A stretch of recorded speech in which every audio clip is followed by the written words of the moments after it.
아침 목상에 오신 여러분들을 환영하고 축복합니다. 하나님께 새로운 날을 허락하셨는데요. 새로운 날에 걸맞는 새로운 은혜로 오늘 하루 우리 인생을 지켜줄 줄 믿습니다. 오늘은 떡을 물에 던지라 라는 제목을 가지고 전도서 11장 1절에서 3절 말씀을 같이 좀 나눠봤으면 좋겠습니다. 우리 1절부터 2절까지 말씀 같이 한번 읽어볼까요? 너는 내 떡을 물 위에 던져라. 여러 날 후에 도로 찾으리라. 7에게나 8에게 나눠줄지어다. 무슨 재앙이 땅에 임할는지 내가 알지 못함이니라. 예.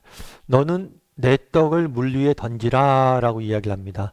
떡을 물 위에 던지라 라는 말이 무슨 의미일까요? 중동 지방에서는 이 떡을 물에 던지다는 것은 이웃에게 선행을 베풀다, 다른 사람을 돕는다 라는 의미로 떡을 물 위에 던지라는 거예요. 그러니까 떡을 물 위에 던지면 어떻게 될까요? 떡이 물 위에서 떠내려 가겠죠. 그렇게 떠내려 가다 보면 뭐 밑에서 내가 알 수 없는 하루 지방에서 정말 떡이 필요한 사람들에게 공급해 줄 수 있다는 거예요.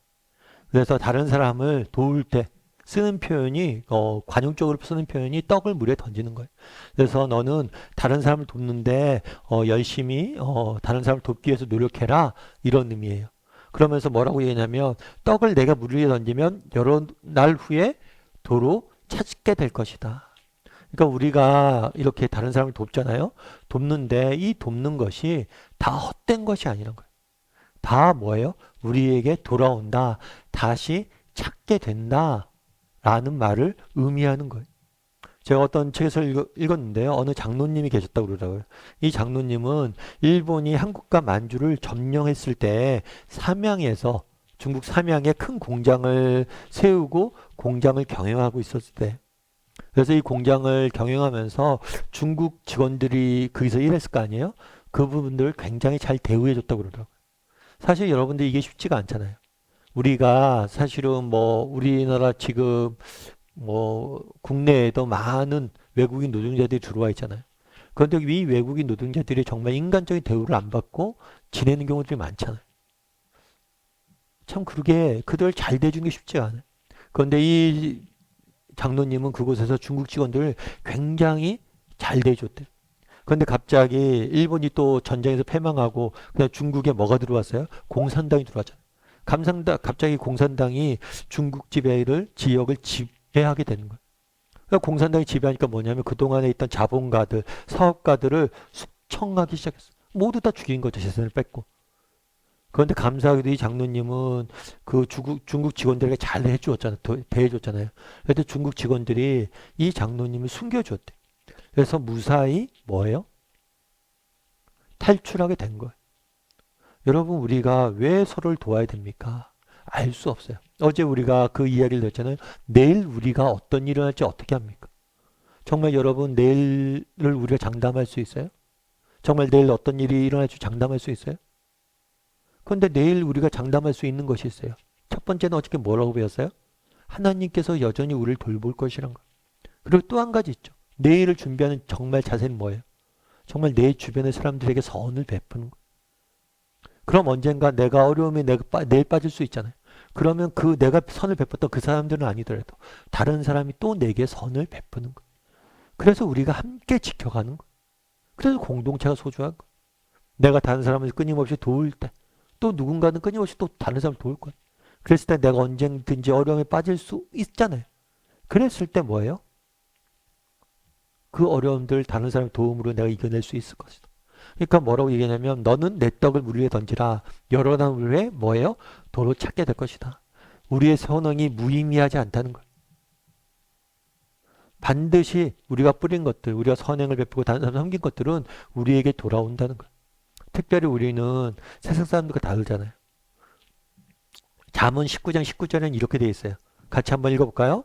가난한 자를 불쌍히 여기는 것은 여호와께 구워 드리는 것이니 그의 선행을 그에게 갚아 주시리라. 예, 뭐라고 되어 있습니까? 가난 자를 불쌍히 여기는 것은 여호와께 뭐예요? 구워주는 것이다. 그래서 늘 말씀드리지만 너의 관계는 없어요. 늘 그 사이에 누가 계세요?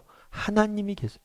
그래서 이 하나님께서 정말 내가 다른 사람에게 선행을 베풀면 하나님께서 다 갚아주실 것이다. 그 사람은 우리에게 안 갚아줄지 몰라요. 하지만 뭐예요? 하나님은 우리에게 다 갚아주실 것이다. 이 사실을 너희가 기억하라는 거. 기억하고 정말 선을 행하라고 말하는 거. 그런 면에서 우리가 정말 선을 행할 수 있어야 되는 거죠. 여러분들은 어떠세요? 정말 우리가 이렇게 정말 하나님께서 다 갚아줄 것이다 이런 믿음이 있으세요? 이런 믿음을 가지고 우리가 이웃에게 선을 베풀고 정말 한 사람 한 사람을 대해줘야 돼. 왜요? 우리 하나님 믿는 사람이잖아. 하나님이 다 갚아줄 거라고 아는 사람이잖아. 광주에 보면 대인시장이라는 데가 있어요. 이 대인시장에는 해 뜨는 식당이라는 식당이 있어요. 이 식당은 김선자 권사님이 하시는 식당인데 1,000원 백반집으로 유명해요. 밥값이 1,000원이에요. 1,000원. 사실 1,000원이면 원가에도 못 미치잖아요. 그러니까 장사가 잘 될수록 적자가 나는 거예요.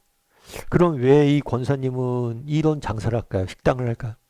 그 권사님이 이제 그런 얘기를 하더라고요. 어떻게 시작했냐니까 살면서 제일 속상할 때가 언제냐면 자녀들 굶주린 거라. 자녀들을 굶기는 게 제일 속상했대. 너무 가난하다 보니까 자기가 자녀 굶길 때가 있었는데 그때가 돈 없어서 자녀들 밥 못 먹을 때가 제일 속상했대. 근데 자기 주변에 보니까 그런 사람들이 있다는 거예요. 그래서 그 사람들이 정말 뭐 공짜로 도와주면 또 안 먹을 수도 있으니까 1,000원 내고 밥 한 그릇을 먹이자라는 생각에 시작하신 거예요. 자기가 자녀들 다 키워놓고 68세 정말 문득 사람들에게 베풀고 싶다는 생각이 들어서 이 1,000원 식당을 백반집을 시작한 거예요. 그래서 그동안 모아둔 돈과 또 자녀들이 준 용돈 이런 것들 다 깨면서 이렇게 식당들을 이렇게 사람들을 먹인 거죠. 나중에는 이 이야기가 알려지면서 후원을 받아서 계속해서 이렇게 운영이 되고 있었던. 참, 그 선행이 되게 놀랍죠. 그래도 사실은 쉽지가 않잖아요. 정말 그 나이에 그렇게 다른 사람을 이렇게 하면 손해보는 그런 장사하는 게 쉽지 않아요. 그런데 이 권사님이 늘 시장에서 맏언니 같은 분인데 시장 사람들에게 늘 하는 말이 있다고 그러더라고요. 그건 뭐냐면 걱정 마. 괜찮아. 하나님의 백이 있잖아. 그래서 이 식당 이름이 아까 행복한 식당이라고 그랬잖아요. 1,000원 백반집이 아니라 행복한 식당이라고 했어요. 왜 행복한 식당이라 졌어요? 그랬더니만 이분이 그랬어요. 참된 행복은 누군가에게 섬김에 있기 때문이다. 누군가를 섬기기 때문이다. 나의 섬김으로 세상이 행복해졌으면 좋겠다라는 마음에 그렇게 행복한 식당이라고 졌다고 그러더라고요. 여러분 정말 하나님께서 정말 갚으실 거라고 이야기하잖아요. 그런데 하나님께서 어떻게 갚으십니까? 정말 우리가 다른 사람 섬기고 정말 다른 사람 진심으로 돌봐주려고 했을 때 우리에게 행복이란 걸로 갚아요. 참된 기쁨이란 걸로 갚아. 정말 하나님이 주시는 말로 다 할 수 없는 기쁨과 만족이 있어요. 섬김. 물론 하나님께서 구워주신 거기 때문에 다 갚을 겁니다. 채우실 거예요. 그걸 넘어서 참된 행복을 거기에 심어두었기 때문이에요. 그래서 바라기는 오늘 우리가 떡을 물에 던지라 라고 배웠잖아요. 그리고 너희가 도로 찾을 것이다. 여러분 우리가 정말 우리의 시선이 나에게만 맞춰져 있는지 아니면 다른 사람에게 좀 맞춰져 있는지 돌아봤으면 좋겠어요. 그리고 내 삶에 정말 섬김의 영역이 정말 다른 사람을 돌보고 베푸는 친절의 영역이 있는지 돌아봤으면 좋겠어요. 그리고 다른 사람을 오늘 하루는 좀 섬겼으면 좋겠어요. 말 한마디라도 따뜻하게 해주고 뭐 차라도 한 잔 대접하고 그렇게 했으면 좋겠어요. 왜요? 그것을 하나님께 다 갚으실 거예요. 무엇보다도 그곳에 참된 행복이 기쁨이 있기 때문이에요. 그래서 오늘 하루 나는 정말 얼마나 떡을 물에 던질 줄 아는 사람인지 다른 사람을 섬길 줄 아는 사람인지 돌아봤으면 좋겠어요. 어쩌면 우리의 삶의 기쁨이 사라지는 이유 시선이 나에게만 맞춰져 있기 때문일지 몰라요. 다른 사람을 섬길 줄 아는 사람이 되게 해달라고 이 시간에 되고 또 친절을 베풀던 하루가 되었으면 좋겠습니다. 우리 함께 기도했으면 좋겠는데요. 기도하실 때 오늘 하루 말씀 기억하면서 기도했으면 좋겠습니다. 정말 하나님께서 뭐라고 이야기합니까? 떡을 물에 던지라 라고 이야기합니다. 정말 가난한 사람들에게 네가 베풀라? 그럼 내가 다 갚아줄 거라고 이야기합니다. 정말 나는 얼마나 정말 베풀의 삶을 살고 있는지 내 시선이 나에게만 맞춰져 있지 않은지 돌아보게 해달라고 기도했으면 좋겠어요. 정말 참된 인생의 기쁨과 행복은 어디에 있습니까? 베품에 있습니다. 다른 사람을 섬김에 있어요. 그 사실을 기억하고 내 삶의 영역 가운데 정말 이렇게 베품의 영역들이 있는지 돌아보고 정말 우리가 함께 해달라고, 특별히 정말 저희가 환대 20일 기간에 있습니다. 내가 작은 섬김을 삶을 사는 우리 모두가 되게 해달라고 이 시간 목소리로 같이 기도하도록 하겠습니다. 같이 기도하시겠습니다.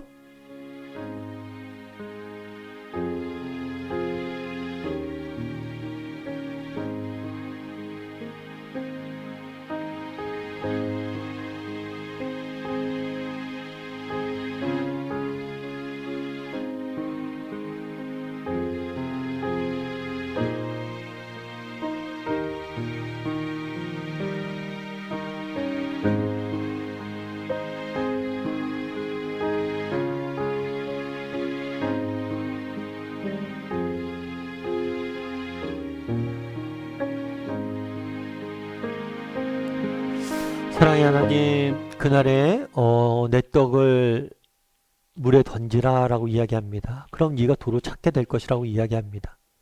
정말 우리가 다른 사람에게 선행을 베풀 줄 아는 사람이 되게 도와주시옵소서. 다른 사람을 섬길 줄 아는 사람이 되게 도와주시옵소서. 어렵고 정말 가난하고 힘든 사람들이 있다면 우리가 그들의 관심을 가지고 그들에게 베푸는 삶을 살게 도와주시옵소서. 왜냐하면 우리도 그렇게 베풀음을 받았기 때문입니다.